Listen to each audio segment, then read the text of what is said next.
আপনারা জানেন একটা জিনিস দেখে আমার কাছে অনেক ভালো লাগছে, কারণ আমি এই বাংলাদেশের নাগরিক, আমি এই বাংলাদেশে নতুন একজন ভোটার। আমি 17 বছর আগে আমি একটা জিনিস দেখছি, আমাদের মায়ে, আমাদের বাবা এবং আমাদের আত্মীয় স্বজন তারা কিন্তু আপনার ভোট কেন্দ্রতে গিয়ে ভোট দিতে পারেন নাই। কিন্তু এবার আমার একটা জিনিস দেখে আমার কাছে এত ভালো লাগছে, সেটা আমি আপনাদেরকে কিভাবে বলি, এত আমার আনন্দ ভালো লাগছে। আমার নিজের ভোট আমি কেন্দ্রতে গিয়ে আমার পছন্দ মতো সিল মেরে দিয়ে আসলাম। কিন্তু দেখেন 17 বছর আগে আমার ভোটটা আমি দিতে পারিনি। আমি যখন ভোট দিতে গিয়েছিলাম, আমি যখন ভোটের লিস্টে যখন দিয়েছিলাম, তখন ওইখানে কিন্তু আমাকে বলতেছে যে ভাই আপনার ভোট তো হয়ে গেছে।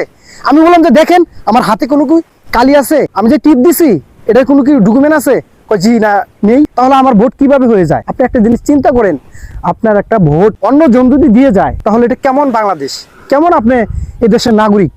কিন্তু এবারকার নির্বাচনের ভোটার যারা ভাই বোনেরা আছেন, আমি 50% মানুষদেরকে দেখছি ভোট দেওয়ার জন্য মানুষ আগ্রহ হয়া প্রত্যেকটা কেন্দ্রতে গিয়ে তারা শান্ত সৃষ্টভাবে সুন্দরভাবে ভোটগুলো দিয়ে আসছেন। এবারকার ভোট আমি দিছি, আমার কাছে অনেক ভালো লাগছে।